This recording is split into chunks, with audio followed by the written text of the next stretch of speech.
Yes,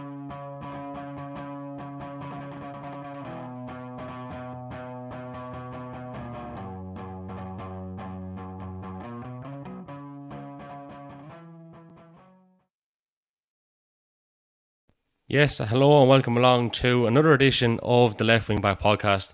And it's my time in the Geansaí with me, Kevin Regan. We're on to season 2, episode 2, and it is, of course, all in association with Orthodontics at Carlow Dental Centre, whose specialist orthodontists will deliver a personalised treatment plan to create the smile you deserve, I should say.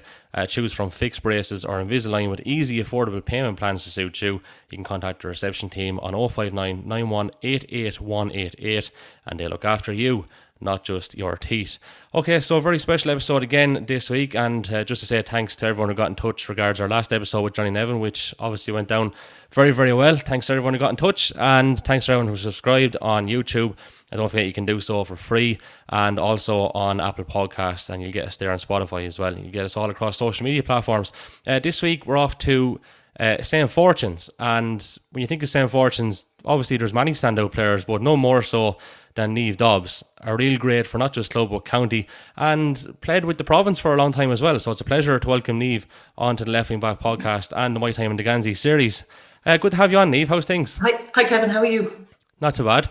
You're the first lady we featured in the My Time in the Geansaí series, and no better place to start. Here we go. Here we go. Okay, so we were a little bit apprehensive about coming on. We're here now, and it's just a chat between two people. So this is what the podcast is all about. It's a bit of crack, and we embrace the informality of the whole thing. So first of all, how's things been with you over the past year? It's been a testing time for everyone, and for a person who is just so heavily involved in football and has been all her life, I'm sure you're missing it hugely, like all of us. Yeah, we didn't realise. I knew football and GA was a big part of our lives, but I didn't realise how big. Even with the children, I was running from pitch to pitch with the girls, not alone trying to hit our own club matches and county matches. And then their interest in leash football was bringing me to Portlaoise as well. So we've had time to reflect, let's say. But in other ways, you can look at positives. Like this time, I'm now not running around after the children, so I'm able to help out the county board this year. I went back and got involved with the county board because we had the time, we're able to do it over Zoom, so we don't have to leave the house. So it's some benefits, like. Yeah, it hasn't all been negative. I mean, there is that time to recharge the batteries and to assess things. And if anything, I suppose it might be a little bit of a learning curve when we do go back into the mayhem in a few weeks' time. Yeah, well, everybody had to take a step back. You know, it was rushing around with me coming home from work, running to see what training session, what pitch. The girls, I have 3 little girls, Katie, Lucy and Molly, heavily involved. Both were playing boys code and girls code football. Now I've 2 gone out of the boys code and only 1 girl left in it, so it cuts down the fixtures a little bit. But it was a rat race, you know, running from one pitch to the other. I had to work at home for a month and a half, which gave me a chance to at home as well, which I'm not cut out for, might I add. Homeschooling, it didn't suit me. But we just got to spend time with the children. I suppose we look at the positives. You know, we got extra time together and we got to reflect about what's important and who's important in your life, which is probably not a bad thing. Absolutely, I agree wholeheartedly. So from your point of view then, let's take it all the way back and the early days out in the Dobbs family home. Like you say, football was always the thing for you, and just talk us through a bit about your family background. A lot of people will know already, but just maybe talk to us about that and what it was like growing up out there.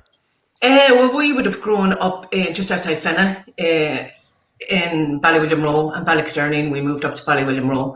I would have loved football, national school. I would have played football the whole time in national school. It was probably my first introduction to it. And as a girl, people were a bit apprehensive about letting me onto the field because it just wasn't a done thing at the time. Mm-hmm. I was the only girl playing with our school, and I went on. We won rural schools in 1983. We got to the final of the rural schools against the old Lachlan Club, and we went on and we won that title. But I remember going to the pitch, and the school teacher, Liam Nolan at the time, who was very encouraging for me to play football. Like, it was kind of everybody into the dressing room, and then, oh, Niamh, we're just going to ask you now to stay out here for a while. And I was like, okay, like, now I was 12, 13 years of age at the time. You know, you were kind of like, what's the problem?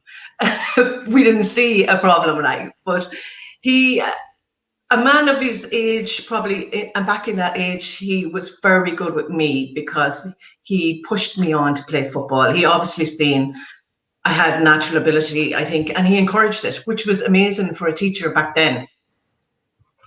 It sure was. And in those early days, it was tough, and it was kind of rare. Participation levels were nowhere near as plentiful as they are now, or numbers aren't near as plentiful as they are now, I should say. And for you, like, while it was great to be made involved in the whole thing, it still came at a bit of a price because you felt you had to blend in a little bit. And correct me if I'm wrong, but you were saying you had to cut your hair and everything. That, you know, was that a personal choice, or what was the story? Well, it was a personal choice because I didn't want to be the girl on the team. So I wanted my hair cut short. So I cut my hair short. I was a tomboy growing up. It didn't affect me. Like, I wasn't like a stand where I have to look like a boy. I just blended in with the boys. The boys called me Dobbs on the field, Dobbsy. And when a boy would come over and notice that you were a girl, they were kind of a bit embarrassed to be marking a girl. I think that would be the better word to put it. More so than didn't want to mark a girl. They were kind of a bit embarrassed, like, oh my God, there's a girl beside me, like, you know, because it just wasn't done back then. Like, when we played that final against O'Loughlin, there was another girl on the field for O'Loughlin, Helen Quirk. And like, I was amazed that there was another girl playing football. I was like, oh my God, there's another girl on the field. Like, so it just, back then, it just wasn't a thing in Ireland. Well, in Carlow, I'd say, because it had started to grow all over Ireland at the time. But in Carlow, it just wasn't a thing. Yeah, so, like, from the psychological side of it, I suppose, the lad's point of view, he's probably afraid because, you know, not just because you're very talented and always have been, but he's like, geez, if I hurt her, or even worse, I suppose, if I get clean by her, like, it's kind of an awkward one, I suppose, when a lad was coming over to mark you, like. Well, look, if a boy gets roasted by a girl, still there's always the slagging, and I see with my girls, they've all came through playing boys' code and girls' code, and it's still, if a girl gives a boy a roast, and like you see the lads giving the nudge at the boy, kind of, ha, there's a girl roasting you, that's going to be always there, I'd say. Do you know what I mean? But I got opportunities and I was afforded them without any effort to play football, and I'm so appreciative of it, like, going forward. Yeah, and was that kind of the few opportunities that you did have to play at that age? Because I'm sure in terms of girls' teams, from an underage point of view, there wasn't a whole lot of them, I would reckon, at that point. Oh, I had no football. I had no football in school. So it was only whatever football I got in school was the only football that I got. And then when I left Newtown, I went to the vocational school and we had no football either. We had no sport for the girls, unless you wanted to go play basketball, I think. But there was no football there either. So I kind of played football around at home, and we live just outside Fenna, as I was saying, but we're at the top of a lane, and down the bottom of our lane lived the Murphys. And Mike Murphy, which would be better known as the Bogman around Carlow, lived down the bottom of the lane. And I used to go down and hop balls off of Mike, and he used to hop balls back off me. And this was my interaction with football for years, like. Mm-hmm. So, you know, out there, obviously, you had a brother as well who I don't think had a huge pile of interest in going to matches or playing or whatever, and you were mad to go, and it wasn't often the case that you were brought because of that. Well, years ago, you see, the boys went with the daddies to matches and stuff. Now, Thomas had no interest in GAA. Now, he was into badminton and different stuff like cycling, but he had no interest in the GAA. And my dad was a big GAA man. He would be in Crook Park every Sunday during the summer when the matches would be going, regardless of who'd be playing and regardless of the code, football or hurling. Daddy would go to Crook Park, or he'd be in Dr. Cullen Park. He was a big GAA man. And then to have this girl coming up wanting to play football, you know, his little girls, like, I'd say he found it a bit strange in the beginning, you know, to come around to it. But he did, like, and he embraced it. But I'd say in the beginning, it just wasn't the thing to do, you know. But in saying that, I was fully encouraged at home. I had no bigger fan than my mother. She travelled the length and breadth of the country to watch us play football, and Dad, in fairness to.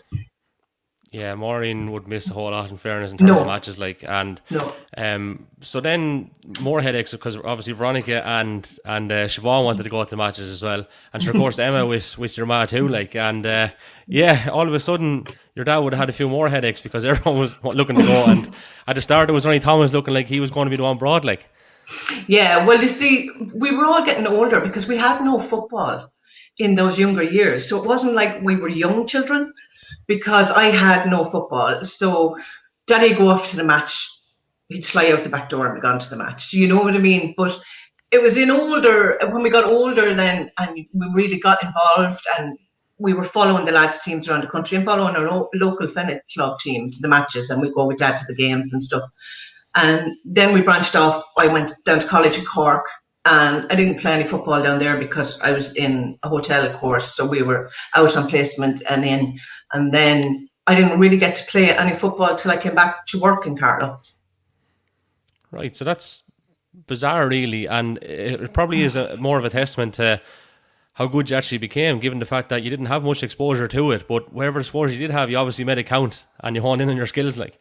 Yeah, well, do you know, I love football. Always loved football. I'd always have a football with me. Do you know what I mean? Even if it was just out around the back garden, the girls and myself would be kicking around. We'd be down on pitches kicking around. Do you know what I mean? So, and we were lucky that we had one another at home to play. You know, you could go out and play a game of football in the backyard. Do you know that we weren't an only child? So we were blessed that way. And like we weren't deprived, we were deprived of football and games like for ladies at that age. Everybody was. There was no competitions going for us and no training sessions. But I think if you have a love of football or a love of sport, it's going to come true regardless. If someone nurtures it like and gives you a chance. And I was blessed anywhere that I actually went into football. I always met very positive people like. Did you have to play lads football up to under 16 then? Was that when you stopped? No, I would have played. Well, I would have played up to national school, and then I wasn't allowed to play anymore. When I came out of national school, it kind of changed a little then because more girls started to play, Yeah, but and no, they were playing allowed. under 14 or at no with the lads team? No, You weren't no, allowed, like. no. It That's was mad, kind because it of did change, didn't it? yeah, Yeah. it did change. It changed not too long after because girls were playing then. Like now, the girls are playing up to then. See now, girls have to stop playing again at under 12s. They're not allowed to go forward in the men's code after that Right. because they're just the physical strength and stuff they say changes like. So it hasn't changed too much really. I know the club football did let the girls play for a while and now it's changed back. Yeah. Because I remember there's definitely a few girls I know played under 16 Yeah. and Yeah. didn't look out of place, let me tell you. So it was good that changed. But in around that time, like, only one club in Carlow? Well, Aerogue used to now. This is before my time, like in Carlow, but Aerogue ladies used to have a club. I know they had a club years ago, but when I started to play, Aerogue kind of had nearly folded, and it was only O'Loughlin when I was back playing. Say, I went to college, and then when I came back up, I started working in the Royal Hotel, which was a blessing because it was kind of the hub of sport in Carlow at the time. Mm-hmm. Our boss, John McDermott, was amazing man when it came to sport. He was just into Carlow football and anything to do with football in Carlow. He was very positive with it. But it was then, I was living in Greycullen in an apartment with a friend of mine, Big Gaffney from Collection. Collection had just started the team and she says to me, come on out and play for the laugh with us. And I was like, with work and everything, just the way the hotel rosters were, shifts, I said, no. And she says, look, it's only for fun. And I said, right, sure, come on, we'll go for fun. And I got back out and got into it again. And then I said, no, I just really want this in my life. Like, so at the time they were throwing around starting a club out home. And I said, after I had played with Collection for, I think I messed around maybe for a year and then played with them for a year. And then I kind of said, look, we need to play football. So a club then formed in Fenna. In around 1992, we started our club. We had a meeting in the Hunter's Rest in the snug in the pub, the hub of activity in Fenna, and we went and started the club between Ballinkillen and Fenna. So we decided then we had to get a name for it. And there's a well between Fenna and Ballinkillen called St. Fortune's Well. It's in Killuctanon, if I'm pronouncing that properly. And we agreed that would be it. the name for the club then, and we were blessed because we had 2 Kerry men working in our schools. Tom Hannafin was working up in Ballakillen and Marge Brick had moved in to work in Newtown. So they were big in sport and big into girls and boys. So they were bringing through the girls the same as they were bringing through the boys, which produced a brilliant bunch of kids coming out later on, which was a big help for us for our feeder club. We had Newtown Ballakillen was our juvenile club, and Pat and Bridget O'Neill would have been caretakers of the club up there for years. And with the teachers, the help in the schools, very important, like, because if teacher says the kids, more than likely, if teacher says you have to do something, they'll do it and out to play football. But it was very well promoted in our national schools by the teachers. So it was a huge help to our club when we got up and going. You were one of the catalysts in making that happen, and you won't take much credit for it here now, but I know you were heavily involved in it. And who else was kind of involved with you at that time in getting it up and going? Right, but Paddy Foley was there from Ballinkillen as well, and Michael O'Gorman was there. His daughter Emer was an amazing footballer and had to give up football early in life with, I think it was Shin Spence she reported from. Martin Murray had agreed to train us, which was great. We had a trainer. And then there was myself, Siobhan, Mary Farrell, her sister. There was a crew of us together. And from there, we just kind of started. The club started training, called training sessions. And as I said, you build it and they will come. So young Martin Murray is called Granny. Is old Martin great Granny then? Or what's the story? Where did that come from? No, Granny is Granny. And that would be young Martin. And Martin is just Martin. It's not a generational thing. No. There's junior and senior and Granny all in the one. But yeah. And fair play to you on pronouncing Clutton on there. It's, I think, one of the hardest names to pronounce in the whole of Carlow, and a tricky place to play soccer in when they had a team there as well for a while. So that's how it got up and running. So, all of a sudden then you had a kind of a foundation, and you had, a club for people to go play with. Like, you didn't have to be searching as you did across the border, which was crazy to think about. One club and then only a couple of clubs in the 90s. It's crazy really, considering how strong it did become in around the time with the county, I suppose, in the mid-90s and heading up towards the turn of the millennium. Yeah, look, Carlow always boxed above their weight. Like O'Loughlin girls, they were the dominant force back then.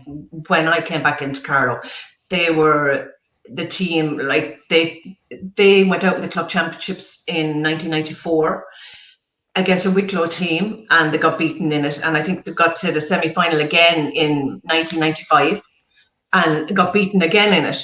But a club started then in Carlow Town. The Blues, O'Hanrahan's, would have started up a club, which was great then because it was taking in the town girls, and there was a few of the town girls out playing, I think, out in O'Loughlin at the time because it was the only place to play football. So they got back a few county girls at the time, girls of county standard and stuff, and they built a team around it. And they then started to become prominent in Carlow then. They kind of took over. At that time then we had started, and we won a junior championship 5 years after starting in 1997. And from there we built up. In 2002 we won our first senior 11-a-side championship, and everything took off from us there. But the Blues would have been prominent before us, and they too got to Leinster semi-final in 2000, and then in, I think, 2001 then they got to the final as well, and were beaten by Sarsfields of Kildare, or Sarsfields of Laois they got beaten by in that. But like all Carlow clubs produce footballers that are well capable of playing in club championships and doing really well, like. Yeah, and that's the kind of a thing that's, I wouldn't say unknown, but not as well known, because, like, and I'm referring to the Blues when I say that, because the lads obviously won their Leinster, but it's not really documented that much that the girls actually got to a Leinster final as well in around literally that same year or two, like. Yeah, and it's like, it's the same, like the O'Loughlin girls have got to 2 Leinster semi-finals, and like then we came along and we were blessed. Then we came out 2003, then we came out and won back-to-back seniors till 2009, and we had senior championships, senior leagues, senior 11-a-sides. We didn't realise at the time we really overachieved for a bunch of girls, young girls, But like our team was very young. There were 16, 17. There were the girls that would have came from Morris Brick, Tom Hannafin. All the effort that they would have put in, that was the crew that was hitting our club at the time. And like we got to our first Leinster final in 2004. And we lost out by 2 points to Sarsfields in Kildare, which was a killer because we were really going really well and had worked so hard. I remember Jenny Nevin from Loughlin was playing with Sarsfields, and Jenny was playing wing half forward for them on the day, and she ended up getting player of the match. And I remember coming out going, "Oh my God, a Carlow girl bet." But it was just, and Noelle Early, Dermot Early's daughter, Noelle was actually playing centre forward that day. She would have been prominent on the Kildare team at the time. Mm-hmm. So you ended up, you're known as a rampant scorer for Carlow and for a club. You were full back that time. Yes. Well, when Fortunes started, I was kind of the only county player at the time in with Fortunes. And the busiest end of our field when we started was down at the goal mouth. It was very lonely up in the forward line because there was no ball coming up that end of the field. We would have taken horrendous beatings for the first number of years. And then when the younger girls started to come through and we got the talents, I was kind of put in front of the goal to make sure, keep my sister safe behind me. Siobhan was in the goal at the time. And Christy the trainer used to say nothing goes in near Siobhan. And we used to be going, Siobhan is very protected, like. But then as the years went on, the girls grew stronger and we would have moved up. But I would have won my first county championship at fullback for the club and was quite comfortable there, actually, surprisingly. I wouldn't have thought I would have been, but I didn't really mind being fullback. I suppose it's just the opposite end of the field. Yeah, I suppose the little tricks of the trade that you got used to as a forward and maybe the bit hardship you were getting might have stood to you when you went back there yourself, like. Yeah, and like we had such a good young bunch around us at the time. We had great forwards in Fortunes, like prolific scorers. Kelly Dalton, amazing. You had Teresa Meany and you had Ailish Meany, and like our forward line was really good. That like you were well capable of winning matches in the forward line. They were great girls. But we went on then after losing that Leinster final. We went back and we got stuck back in again, and we went on and we won a Leinster final in 2007. We played Easttown of Kildare and we won that match by 2 points, and it was like winning an All-Ireland to us. It was massive at the time. The whole of the village was out. Everybody was up in Cretty Yard. It was amazing. I think winning with your club, the first senior championship I won, I think was the one standout moment in my career because it was with family. I had 3 sisters on the team. I had cousins on the team. It was everybody that we grew up with. You were in your local village. It was your home patch. And it was just pride. It was amazing to bring home senior championship. And to bring home an intermediate club championship was phenomenal. Stuff of dreams. And I think the semi-final could have been played in Cretty Yard as well against Rail Yard, Rail Yard, we did. We played Rail Yard. Would have been a localish enough derby, not just with the county proximity, but the club wouldn't have been a million miles away either, like. No, and Rail Yard like are a very strong team. It took us the last few minutes to win that game. That game could have went either way. It was touch and go the whole way through. I remember Mairead Hogan, I think, got 2 goals that day against Rail Yard. She had a cracking game that day. But we were touch and go. Rail Yard were well matched to us. The girls were tough girls, and I think they would have felt a little hard done by coming out of that game. We were delighted, of course. We were heading for another Leinster final. And even though it's great to get to Leinster finals, it's amazing to win one. Yeah. And that Leinster final win set up home advantage, I think, for that All-Ireland semi-final out in Fenagh, which I remember was, geez, the crowds were unnatural at that. Like, it was a massive day, in fairness. It was a huge day. The whole village got behind us, and like poor Austin Kinchler was up doing the pitch and flags and goalposts, and the lads were doing car park, and which was great to see. Like, it was a complete flip. you know, the men's team were all in doing the car parking and looking after us, and it just felt like a whole community effort. But then their sisters were all playing, and their neighbours and their schoolmates that they all grew up with. So it was lovely to have it at home too. Now I know we got beaten in it, but it was lovely to have the game at home, and it was just so nice. And what do you remember from the game itself? Because my standout memory is the centre forward for the opposition pulling the strings. She was an incredible footballer. Oh, I don't know unreal. what her name Yeah, you probably have. no, she was unreal. They roasted us. They roasted. I have to say, I think we won the Leinster final, and I think we had set out an objective at the beginning of the year to come out of Carlow. And when we came out of Carlow, then we said, okay, this is it. We're pushing on now for Leinster. And there were big hopes, like when you have a Carlow team coming out and saying a junior county team coming out to go against intermediate and senior counties where you're meeting the girls from. Some of them would have been playing senior football and intermediate football, like. And I think when we won our Leinster final, I think everybody was so happy for winning the Leinster final that the next round was kind of coming up, and we were still happy mode after winning our Leinster final. The club championship was always. I remember we were getting ready. I was getting married that year, 2007. And I actually broke my wrist in that game. And I remember I had said to Brian, because he played football, my husband, and I had kind of said to Brian, now, you're not to come up the aisle with a broken arm or a broken leg or a black eye.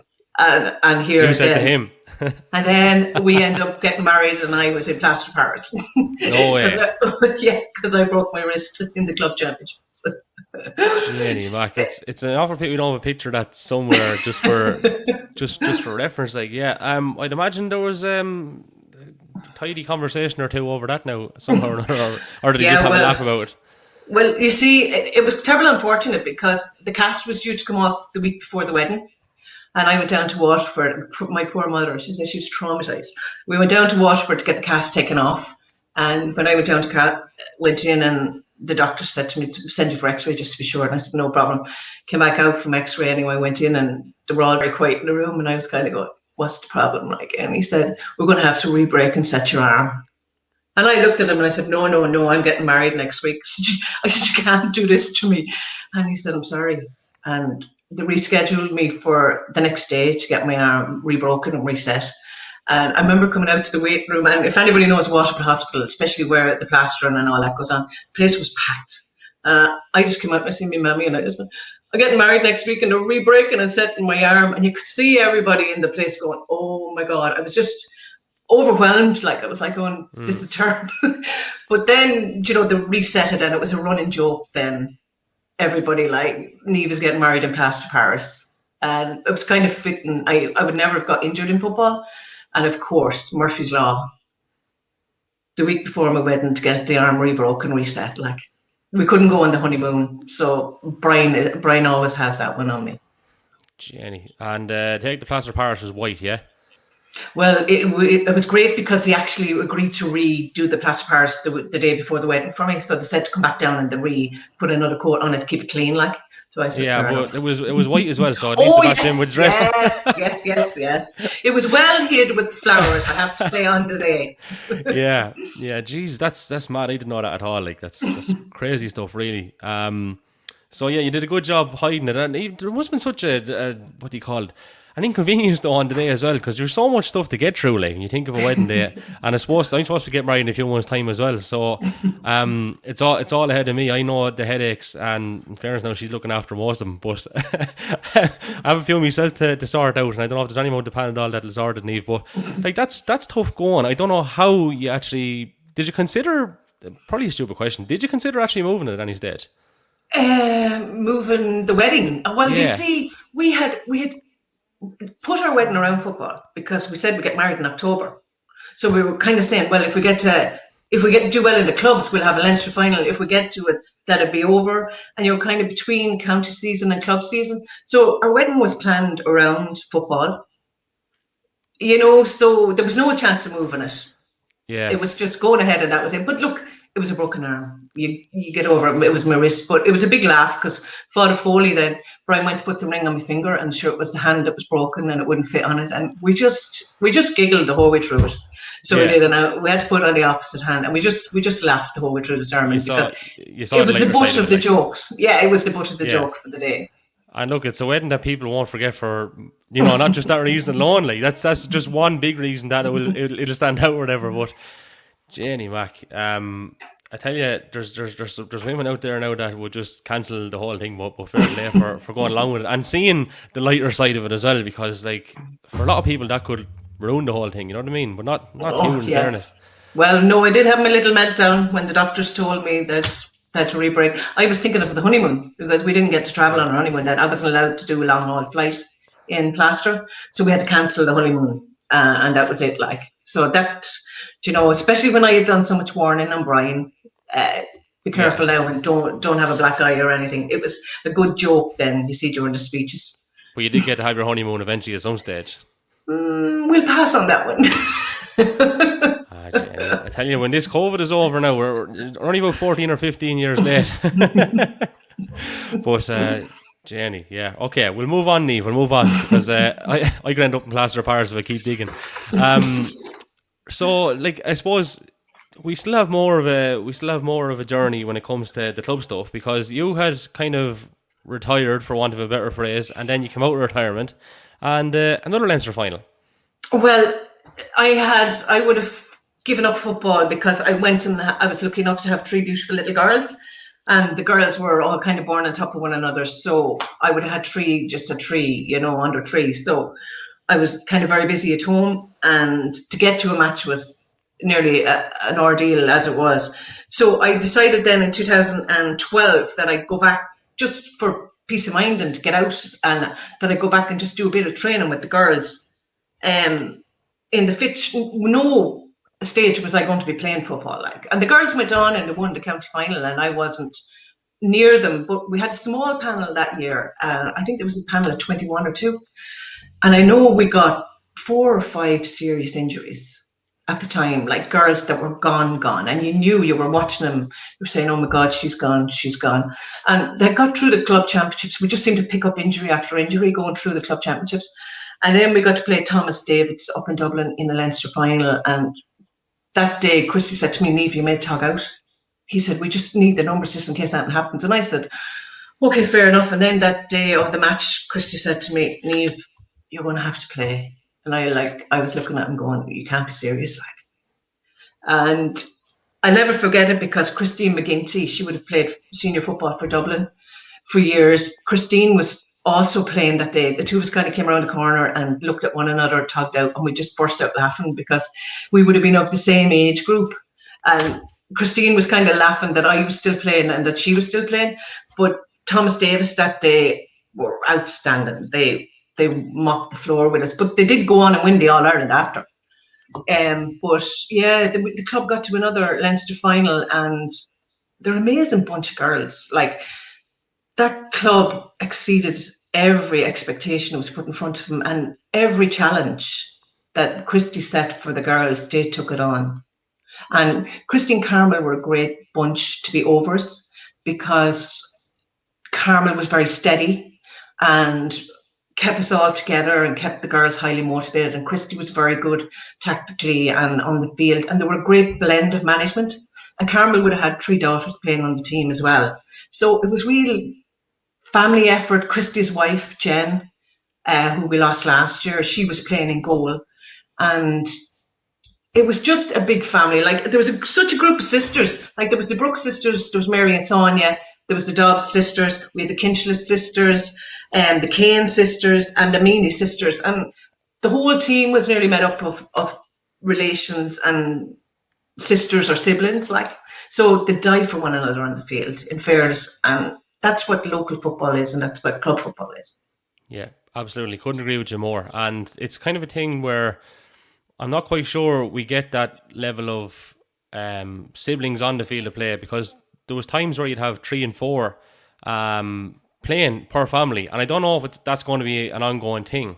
And now you mentioned you have 3 daughters, so it's very likely that could happen in your case. But the large families in general aren't like what they were years ago. The average, next generation, I suppose, is 2 or 3 kids, whereas before, in some families, you could have 6, 7, or 8 children. Yeah.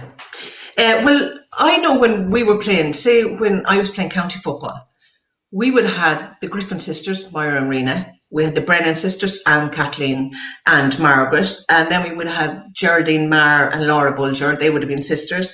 We had the McGraths, Doreen, Mary, and Martina. They were all sisters. We had Laura Walker, Niamh, and Brenda. They were 3 sisters, the Walkers. We had 2 Mullinses, Lee and Donna. And you had me then, and Veronica was in on the panel as well. Like that, the county panel carried on at that time as well, where we're all siblings too playing. Yeah, it's mad stuff. Like, and I suppose, hopefully we do see that, because it is special. The generational thing is cool when you think about it. Like, and as you mentioned there, you named out probably 4 or 5 families, and there's a whole team made out of 4 or 5 families, be it club or be it county. And okay, it is like that to an extent with some clubs still, but there is a kind of a change, and obviously, I think one of the reasons for that as well personally is because maybe going back a couple of generations, the opportunity to actually go abroad or to even go outside your county, I won't say it wasn't there, but there wasn't as many taking it. Whereas now you have people dispersed everywhere, so that possibly could be a bit of a reason for it also. Yeah, and like you take even our own local village, there's so many new people have to move it into the village with the 2 new housing estates, and it's the same in every local village, every rural area, with the new housing estates coming in. That generation of families, they're still there, and they're probably smaller, but most of the girls probably would have moved. There's not too many of us still around Fenna. Do you know what I mean? There's a handful of us that you would have dispersed, married in different areas and stuff like that over the years. But Fenna is still home. And like when I say I'm going home, I'm going to Fenna. Yeah.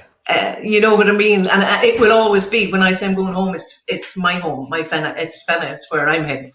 Yeah, and that'll never change. No. With the club then, when you actually finally did finish up and you went back into retirement? Or well, I was that day, no, because that day I remember poor Gráinne was fierce sick that day and couldn't play, like, and we found out later on that Gráinne had a little baby 5 months later. Jack Murphy was the reason why poor Gráinne couldn't feel out, and that's why I had to play that day. So, but I never filled it back out again. And I didn't actually even take a risk. I didn't go back training with them. So I made sure that I wasn't going to be playing again. Yeah. Because if you did go back training, that was, to be honest with you now, it was always going to end up that you were going to be playing. Like, I know you said you got to the county final or whatever, but it was always going to end up that you were playing at some stage. Like, yeah, well, it really, actually, the way it worked out was through injury. Unfortunately, the club didn't have the numbers, or otherwise, I just wasn't fit enough. I wasn't up to club standard. Even at that stage, I wasn't even fit. I wouldn't make the club team if it'd been normal circumstances. I was only back training after having the girls. Like, well, for one that apparently wasn't fit, you didn't go on too badly, in fairness to you. So, so that's kind of, we've a good bit to go through as well in terms of the county, and your coaching to go into as well. But take us all the way back to getting the first call up with the county then. How old were you at the time, and who was involved, etc., etc.? Right, but I would have been in my 20s. I'd say in my early 20s. Again, I got called into the county. Christy Hockney would have been over the county team at that stage. We would have been playing club football in Carlow at that stage. So we got called into the county. And I remember when I went into the county, I was actually the only girl outside of O'Loughlin, I think, on the team.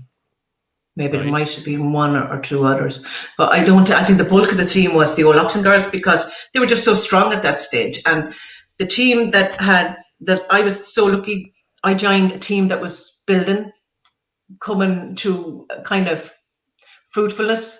They had won the league, come out of Division 2 of the league, so they were going in.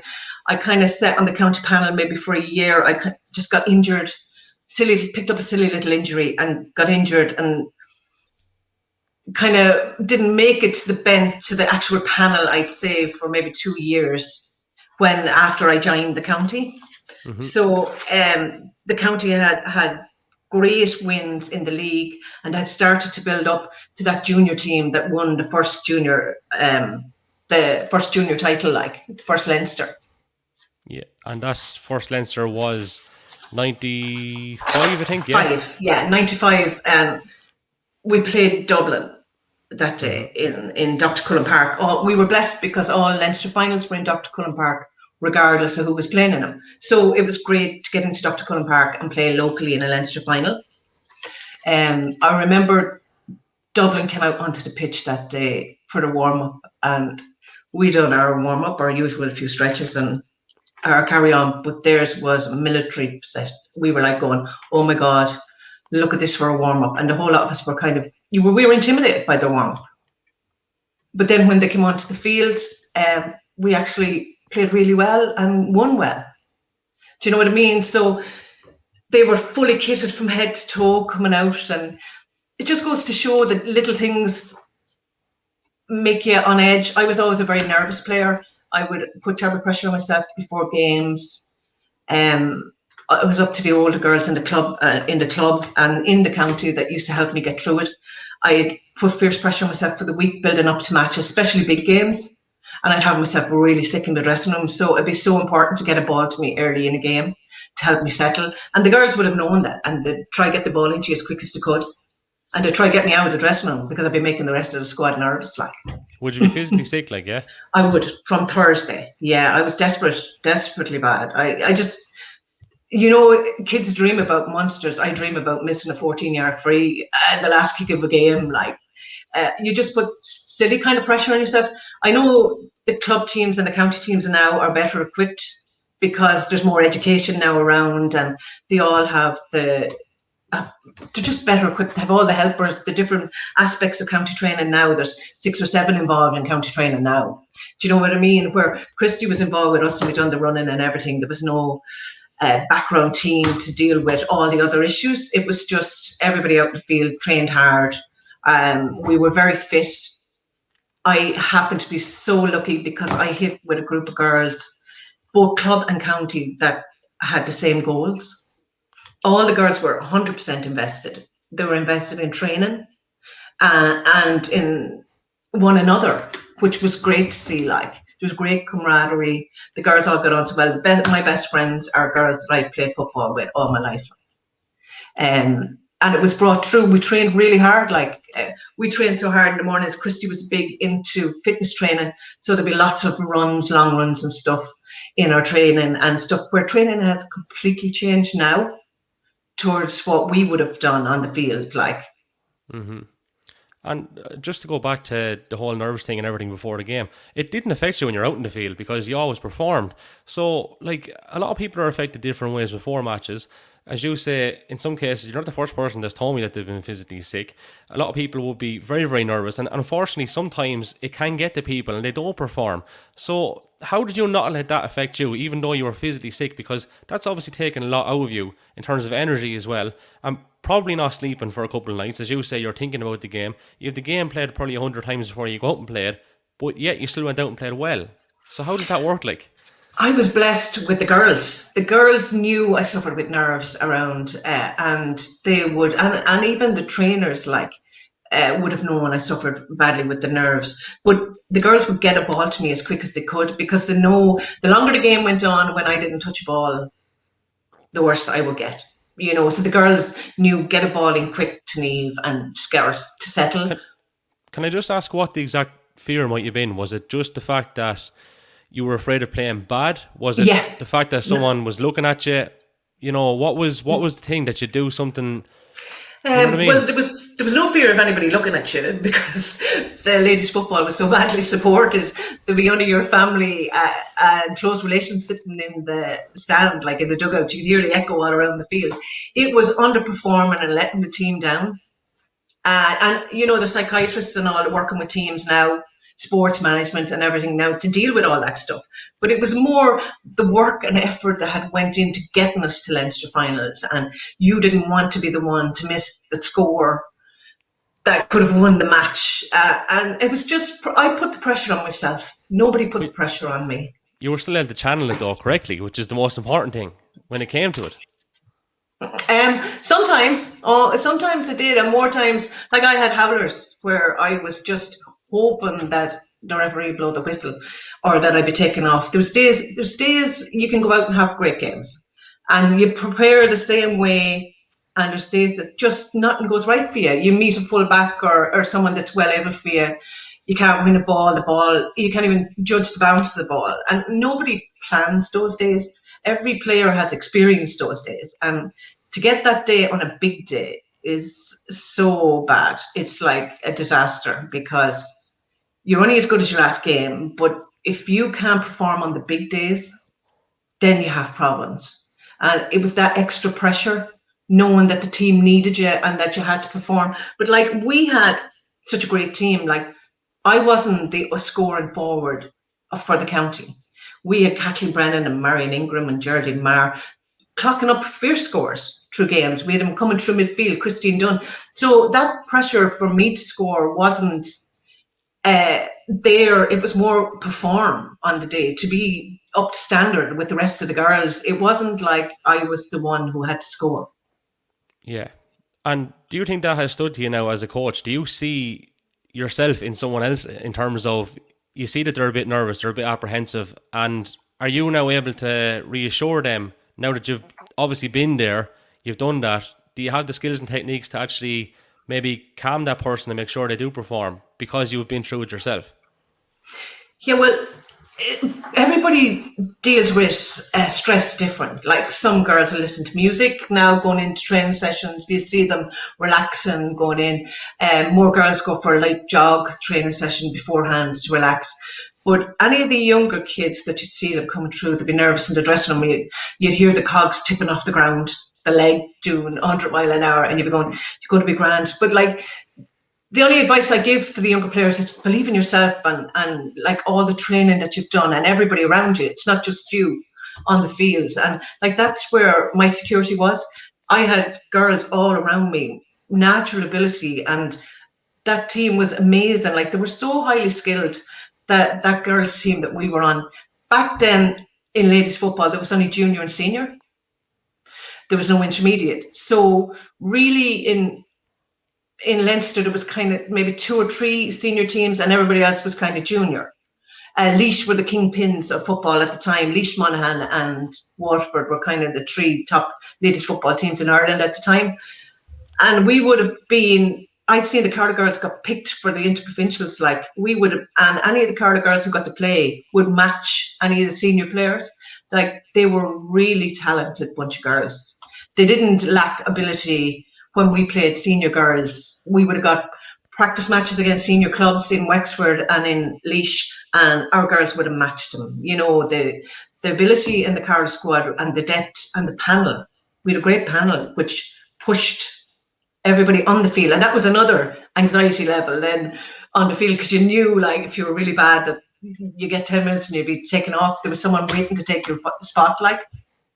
But you had the work done. That's the thing, like, and that's the big reassurance. When you have the work done, you know, and you spoke about, you know, thinking about missing the 14-yard free, you could think about putting it over as well, just as easy. You know? Oh, yeah, I know. That's like, the little things you kind of have to tell yourself, isn't it? Yeah, look, everything has changed now, and the mindset has changed, and it's been taught from a young age. It's not like years ago where it was kind of, you came out, you work, you rent a match. There was none of this pre-match preparation and stuff. Whereas now there's a lot more known about coaching. There's a lot more known about, and look, I put the pressure on myself. It wasn't like I had a trainer putting it on me, or I had teammates putting pressure on me. It was myself who put the pressure on me, and I done it at club level as well as county level, like. But look, as we said, and we'll finish on this one, like, you did channel it correctly and you did perform, which was the most important thing. The county side then, so like, you have a couple of Leinster medals then, and we have a few, you know, league final appearances, some good, some not so good, and you were captain one of those years as well. Yeah, we look at, as I know I keep saying this and referring to it, both club and county, I came through with an amazing bunch of players. So I was blessed that we went to the Leinster finals and we performed in the Leinster finals. But we got to Leinster finals and we got beaten in them. Like, there was one of the years there before we won, we were after doing a great year, we had beaten most of our opponents well, coming through the whole year. And then we met Louth in the Leinster final and they beat us. And we were like shell-shocked, like, because we'd done the work, we'd done the preparation. Just on the day as a unit, we just didn't perform to the best of our ability, like. And then we came back and we played that Dublin team, and we beat them, and that was a huge boost for us.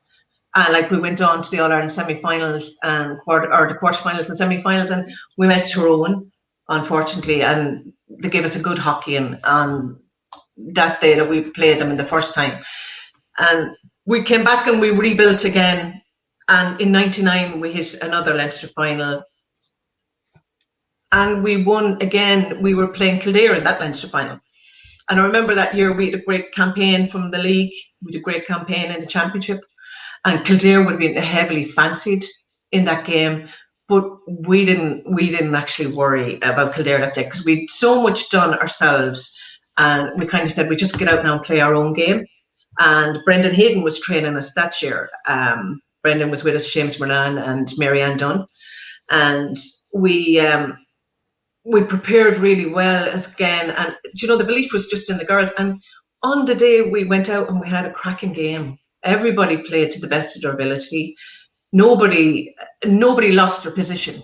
There was nobody, everybody won their own position on the day. And from 1 to 15 performed, and we won well on the day. Your fondest day playing for the county then? My fondest day playing for the county, I actually really enjoyed that Leinster final because we got ahead early in the game. So that pressure wasn't there. So you enjoyed the game, and I picked up player of the match that day as well. I really enjoyed that day. I think we were local again. We were in Dr. Cullen Park. So we were home, and it's great to be at home and play well at home. God knows we often had howlers at home, but it's so nice to play at home and have your family all there and play well in your own county grounds. It's a great honour, to win locally, Yeah, absolutely. And I suppose when we do this podcast, we always ask our guests to pick a 15, their best 15, and you have to put yourself into that as well. And we'll come to it in a couple of moments' time. We do have a few, I won't say they're all funny ones, we have a few notable ones to go through. You mentioned John McDermott and the Royal Hotel, obviously synonymous with as owner at the time. And you were manager there. You ended up going to a match on the QT, and next thing, Mr. McDermott, I think, sits down beside you or something along those lines. Yeah, well, look, every Sunday we were the GA hub was the Royal Hotel. We had great crack in it, and most of the punters came into it were all GA orientated. Johnny Wynn and the whole lot of them, Enda Smith, loads of the older men came in, and we had great crack. But at the time, Veronica was working in it, and she was going out with Sean Kavanagh. She married him since my sister, and Maria was working in it, Maria Hennessy, and she married Rooster Hayden afterwards. And we all wanted to get out to the games. This was the biggest problem. Everybody wants to go to the matches. But one day, John McDermott had came in, and he'd usually be gone on to the games, and he came in and he said, hope everything is okay now, and I'll see you later on. And I was, everything was fine, no problem. John went out one door and I went out the other door, and my sister Siobhan was waiting in the car park. And of course, we all loaded up and went off to the match. And lo and behold, it was in Portlaoise. And we had only sat down when, I'll never forget, this little young lad, I wasn't even minding because we were watching the game, said the story, and he said it beside us. And I said, oh, you're grand. And I turned, and it was Sean McDermott, John's son. And then there was Mr. McDermott, as we used to call him. And I remember just going, oh my God. And we just burst out laughing. And just towards the end of the game, I remember saying to Siobhan, get up, come on, we'll go watch the last 2 minutes down at the gate so I can get out of here fairly fast. And I remember coming back to the Royal, and I ran in the door, and I kind of, please tell me nothing went wrong. And the girls were all, no, everything's fine, there's no problems. But John McDermott, the true gentleman that he always was anyway, came in and he just said, how's everything in here? And I said, great, not a bother. And he says, good. But the following 2 weeks after then, there was another championship match, and John came in and he says, I'm going to the game, do you need a lift? And then I kind of said, no, you're okay, I haven't waiting for me outside. And it was just brushed off. You obviously had a very good relationship. Yeah, no, we did. We had a great relationship, and it was great for me playing football because John McDermott invested in the team, and he sponsored the team, and all the Leinster meetings used to be there. All the teams used to come back and eat in the Royal, both codes, men's and women's, and he was very invested in sport and in the sports club in Carlow, which made a great environment for anybody who was into sport because you got the leeway to get training and stuff. Yeah, and was very involved when the Blues won that Leinster. Oh He was yeah, getting was Mick Dempsey down and instrumental. Yeah. yeah. He So was a big GA man. Now every club he'd help anybody like. yeah. Um, your dad presented you with a trophy at one stage. Talk to us about that. But it wasn't really a trophy, but it was. Dad used to go to Crook Park every Sunday during the summer, regardless of what code was on. He'd be up in Crook Park. But in latter years, he kind of wasn't confident in driving up himself, and he used to go with Shawnee Brennan and Brendan Hayden. And he went up to Dublin one day, but he got this clock made in. It was obviously on display somewhere that would have seen it anyway, with the Carlow colours on it. And he got an inscription in it, Leinster champion, Niamh Dobbs, go forward, like on it. And Dad wouldn't have been someone to come down and be telling you you're great the whole time. Like, he'd keep you level. And he never say much about the games. And I remember he came down and he says, here, I got you that. And I remember when I opened it, it was kind of like the pat on the back. It was like, well done, you. And I remember saying, oh my God, like this was a major thing for Dad to do and to get and bring down to me. And I cherish it. So I do. Yeah, because as you were saying to me previously, like he wouldn't have been the type of guy that would show emotion or whatever. So when this happened, this obviously meant the world to you. Yeah, it was a huge thing to me because it was a huge statement from my dad. Like, and I cherish it. I have it in my home and I cherish it. And all the girls know why I have it and where it came from. Like, Now, there was another award he did present you with as well, because Dobbs Oil obviously sponsored what the awards in Carlow, and you got Player of the Year. Did he present you with that one as well? yeah, you see, Dad, he it was the Sportster Awards, and we ended up. Dobbs just ended up sponsoring the ladies' football one, so Dad would have to present the trophies. And in latter years now, Veronica go present to her, Siobhan or me, whoever's around. Like, but yeah, there was fierce skitting because like you're getting the award because your dad sponsors it. There was a load of banter going on in the background, like. They were shouting fix or whatever. Yeah. You probably have that photo somewhere as well. There's a couple of photos. Maybe we didn't have them written out actually. We could have showcased one or two of them. Would have been good to have. But yeah, so that's that one. The car sickness thing going to games. Talk to us about that. Or Jeep sickness, I should say, maybe. Do we have a mattress in the back of a Jeep at one stage? Yeah, I was a terrible bad traveller and still am to this day a really bad traveller. And with working in the Royal too, you'd be coming out all hours of the night out working out and you'd be wrecked tired. And when we'd be travelling away to games, long games, I'd usually try to get up the night before and we'd stay in a hotel, maybe myself and Siobhan, or a bed and breakfast or something. My sister Siobhan used to be the taxi. And I'd try to get into the back. We'd have a mattress made or sleeping bags or something in the back of Daddy's Jeep. It was a 2-seater Jeep. Mm-hmm. And so I could go asleep so I wouldn't feel sick. So I'd get into the back and go asleep. And Siobhan travelled the length and breadth of the country to the games. And I'd be in the back of the car fast asleep and we'd get wherever we're getting. Because I'd be so tired as well. But then when I started driving to local games and stuff, and then we just started, once I was driving, I was okay. I didn't get sick when I was driving, but we had a car then going to the county games. And it was called the Pukey car because myself and Maggie Burr, Margaret Birmingham and poor Jenny Kelly, we were all really bad travellers. So we would travel on our own in the car behind the bus or just in front of the team bus. And we got reference to the Pukey car, like. It was like a Dublin bus up there. There was a stop every 2 or 3 minutes. Yeah, it was. It was desperate, like. So, but we could stop then on the way ourselves, like, instead of being on the team bus and everybody affected by us, like. Yeah, after some of those victories and indeed defeats, there was a few memorable nights in the company of Roisin Dove as well. Look, we trained hard and the girls, we partied hard. We had great fun. We were a great bunch of girls because we always stayed together, which was great. We used to get a taxi out of Carlow, the minibus, and we'd go out to Roisin Dove and the Fighting Cocks. They used to be playing there in the evenings in the Fighting Cocks, and all the girls would go out there for a few hours and then we'd come back into town together. And it was a great camaraderie because you come back into town then and some of the lads teams would have been playing, like the hurlers or the footballers would have been playing, and we all squads would have met up. Mm-hmm. And we would have dealt with the woes and the celebrations or whatever it would have been on the night. We were well mixed with one another. We all knew one another really well, and everybody respected one another's code. Like the boys and the men's teams respected the girls' code, like, and showed that respect to the girls' squads, like. Yeah, so good times.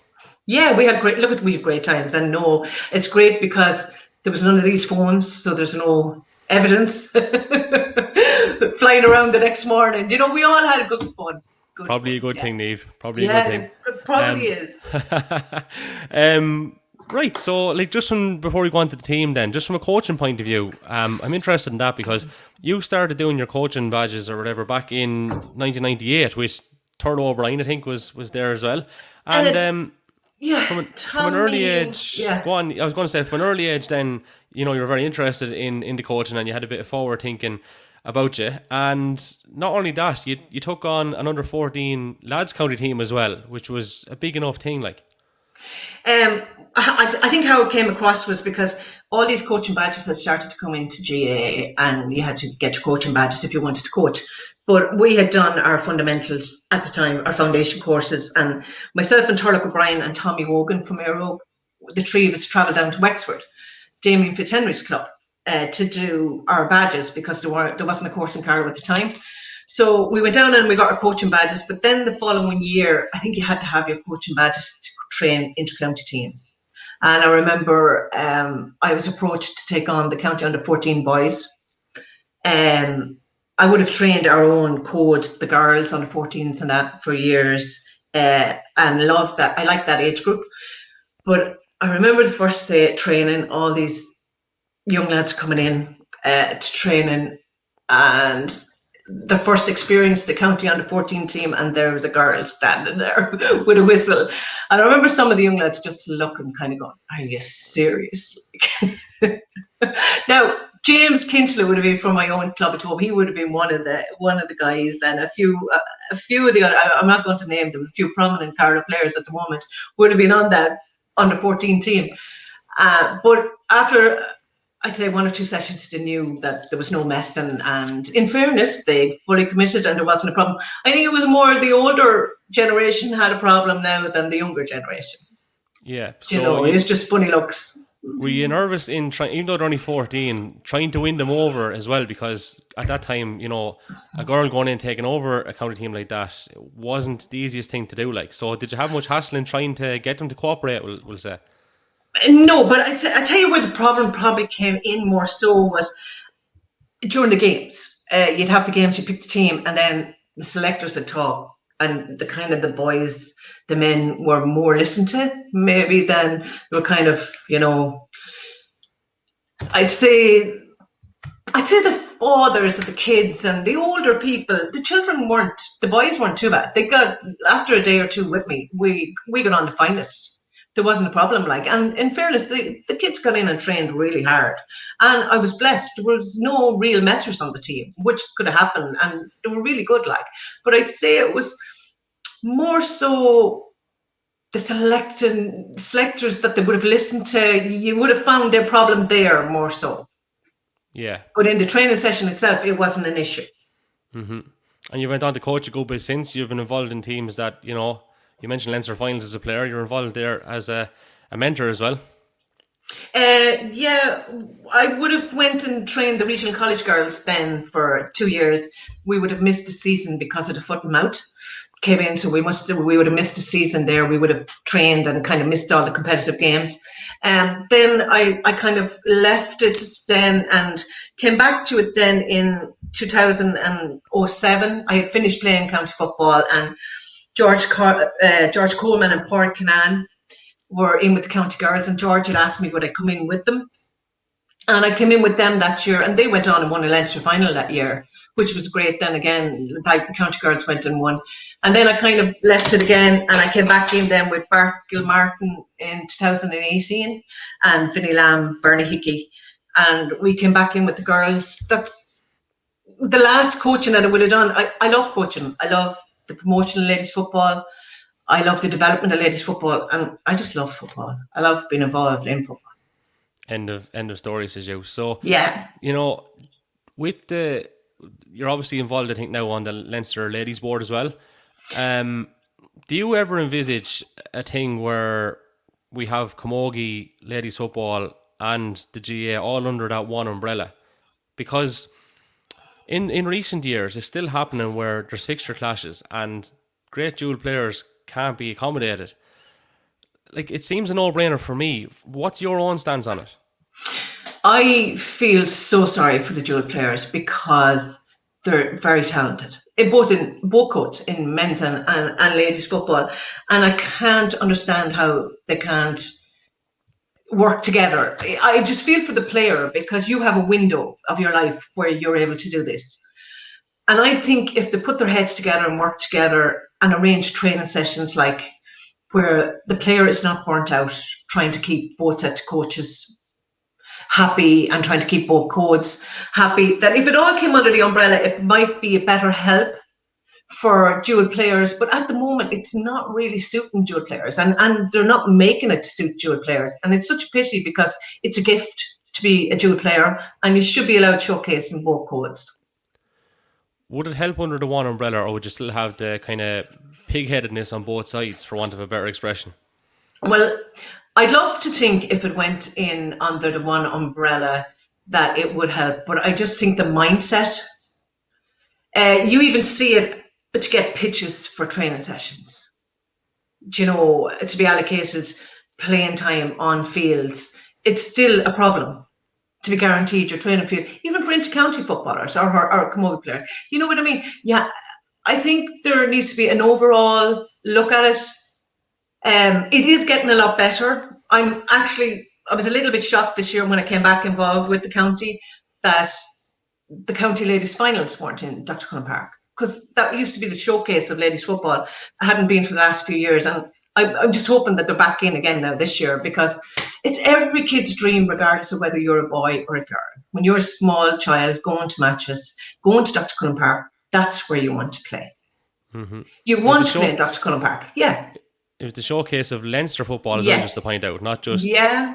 Do you know what I mean? So, yeah. I think it's the least that those players deserve is the opportunity to actually play. Yeah, you could argue about it all day, every day, fixtures, clashes, this, that, and the other. But I actually think if you sit down together, I know in other counties they've sat down together and it's not an issue. The girls are allocated their pitches for training, the men's are allocated theirs, both codes, the 4 codes have training areas, training grounds, and it all works. But I think everybody needs to sit down together and everybody needs to give and take. It's give and take. We can't go in as ladies football and say, well, we want, and the camogie want, and the men's football in Ireland. Everybody needs to give and take. And you know what? Life is short. The players have that window of opportunity in their lives when they get to play, and they don't need the politics. They just want to play. And I think they should be let play. Yeah. Yeah, I agree wholeheartedly. So let's go to the part of the programme which provides the most headaches. That's obviously to pick your best 15, and you have to obviously include yourself. Who did you go with and why? And obviously, I know you did have a couple of headaches in trying to do this, so we will give you the honour of those notable mentions as well to try ease your woes. I have to tell you, this has been an absolute nightmare because, as I said during the interview, I was blessed to be between really good teams, and as a result, I could pick 2 players genuinely for each position, without a doubt, and I would field out in that team with absolutely no problems. It's an absolute nightmare. But the team that I've gone with, and I know I'm leaving out girls that 100% should be on this because they deserve to be on it. I've gone with Jenny Kelly in goal. Now, Jenny was a stalwart for Carlow football. And what club football, she would have played club football with me, and we lost Jenny last year. She was short battle with cancer, and a huge void in her club, huge void in the county. I just don't think this interview can pass without actually having a comment on Jen. Mm-hmm. Jen would have given her life to football in Carlow. She gave her life to her club, and there was no doubt in her mind. Now, we lost Sharon Murphy too, who was an inter-county footballer in Carlow as well, last year. Jen was a personal friend of mine. Sharon I would have played county football with as well, and a horrendous loss as well to Sharon's family and her local community. I would have lost touch with Sharon through the years, but just mark it as well. Jen died on the 20th of July, and it was a fierce knock. Personally, we done the line together in Croke Park. We done everything together. We done the coaching, underage, everything together. So I just can't pass the interview without giving Jen an old heads up. Like, absolutely, a great friend of yours as well. Yeah, absolutely. and her so and close, family, like. and amazing. Like Christy trained us for years. Kellyanne is amazing. The kids, we just the whole Kelly family. Like, it's just, she's a horrendous loss to our club, to me personally, and her family, obviously. But I gave Jen #1 jersey. She earned it. She played club and county for donkey's years there. But in saying that, now Helen and Lily were there as well. But I gave Jen the nod on that one, the #1 for Carlow. Then the nightmare begins, because you could pick a number of girls for the back position. I went with Mary McGrath for fullback from O'Loughlin, because simple reason, I dreaded marking Mary in training. Mary was just phenomenal. Strength, upper body strength. She just could clear a ball, and she seen not none of the ball. She was very, very strong. I went for Laura Walker in the corner, gifted football. Laura was, I couldn't pick a team without her. She played for O'Hanrahan's, absolute gifted back.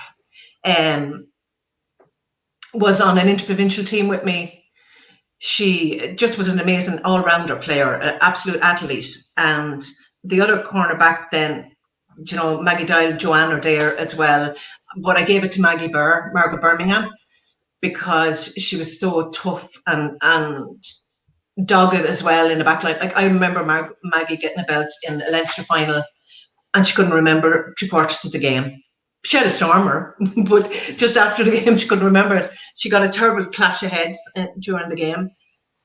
So then we move on to the half back line. And here again, Aisling Nolan could take a position there, Mairead Hogan, Pamela Donoghue, Rena Griffin, the Griffin sisters, Myra.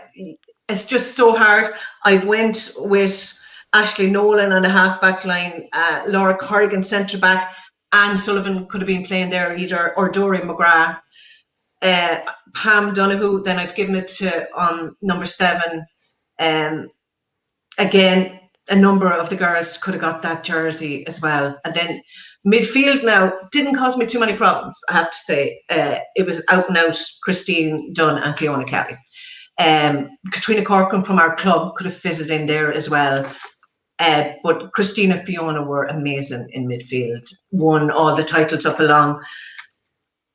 Christine was predominant going forward. She was a great scorer, great carrier of a ball. Fiona Kelly, to me, didn't win and get enough recognition as she should have got, I felt, in ladies football. She was phenomenal. She used to cover every blade of grass.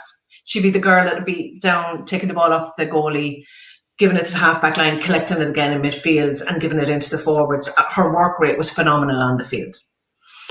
Then we come on to the half-forward line. Again, I've given it to Geraldine Marr, but Catherine Dempsey, Pamela Dowling deserves it. Catherine Dempsey deserves it.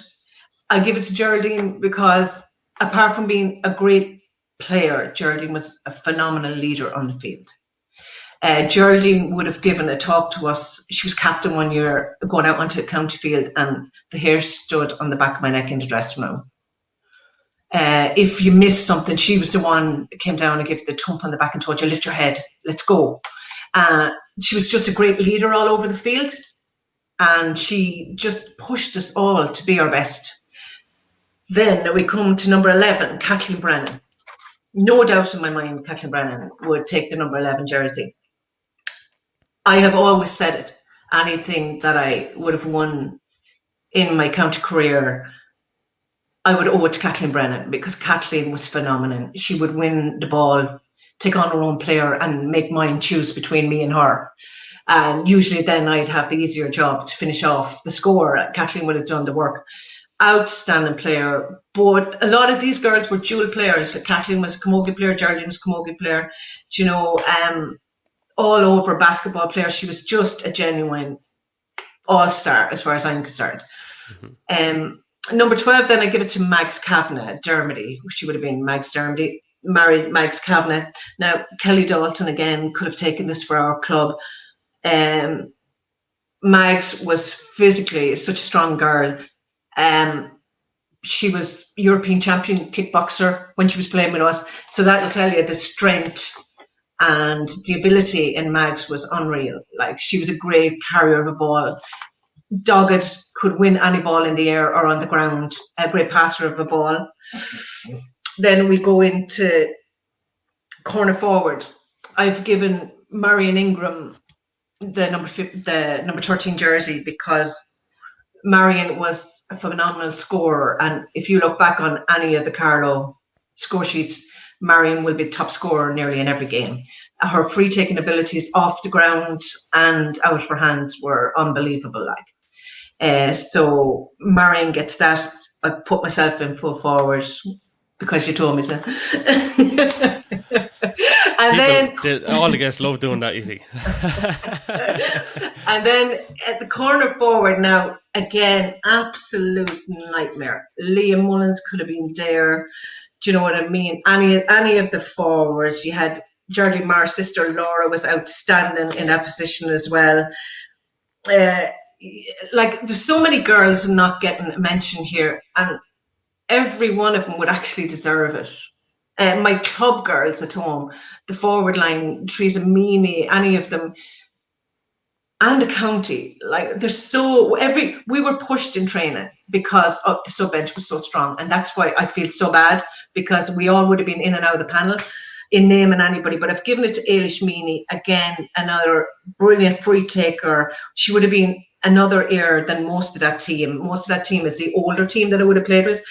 I don't think I mentioned the centre back. I think I went over it. It was actually Laura Corrigan. I gave it to Anna Sullivan. I did Anna Sullivan, and then could have been there as well, Doreen McGrath. But that's the 15 I've went with a heavy heart, because there's so many girls that deserve to be named that haven't been named. It's tough. Do you know what I mean? Yeah, it is. I think it's a horrible thing for you to do, in fairness to anybody coming on the show. It's the same for everyone. But it is just so hard. And I think because I was so long knocking around, that it's even harder, because in each of the groups that I played with, you had girls well capable of taking those positions. Your sisters won't like you too much after that 15, actually. Veronica. Yeah, well, Shibby used to play in the goal, and Veronica used to play corner forward for our club, and would have been with the panel that would have been with that Leinster panel with Brendan Hayden's team. Did you get down on honourable mention that? I don't think you did. Veronica Dobbs scored forward. Did I recover there? No. Yeah, it's a good Siobhan in the goal. Yeah, you might have got away with that now if I hadn't pointed it out, but there you go. So, sometimes we hang people out to dry on this show just for the crack. But yeah, just for the fun of it. Just for the fun of it. We're getting near the tail end of it, Niamh. It's been wonderful talking to you. Just before we finish, I just have to mention a couple of things. Of course, the episode is brought to you in association with Orthodontics at Carlow Dental Centre, whose specialist orthodontists will deliver a personalised treatment plan to create the smile you deserve. Choose from fixed braces or Invisalign with easy, affordable payment plans to suit you. You can contact the reception team on 059 9188 8188, and they'll look after you, not just your teeth. Also, don't forget, you can, of course, subscribe to the podcast on YouTube and Apple and Spotify, and you can follow us on social media. That's on Twitter, Facebook and Instagram at The Left Wing Back. Niamh, an absolute pleasure. We got through a hell of a lot in that last hour and 20 minutes. It's been great been having you on this programme. Was it 6 or 7 county medals and a Leinster title, yeah? Yeah, 6 county medals and 2, three, yeah, club wise. Yeah, 1 club, yeah. Yeah, and 2 Leinster with the county. Yeah. It's not bad going, is it? No, it's good. I was blessed with the group of girls I fell in with. Well, look, it's been great having you on. This, of course, is your time in the Geansaí, and thanks for joining us here on the Left Wing Back podcast, all right? No problem. Listen, thanks a million. Take care.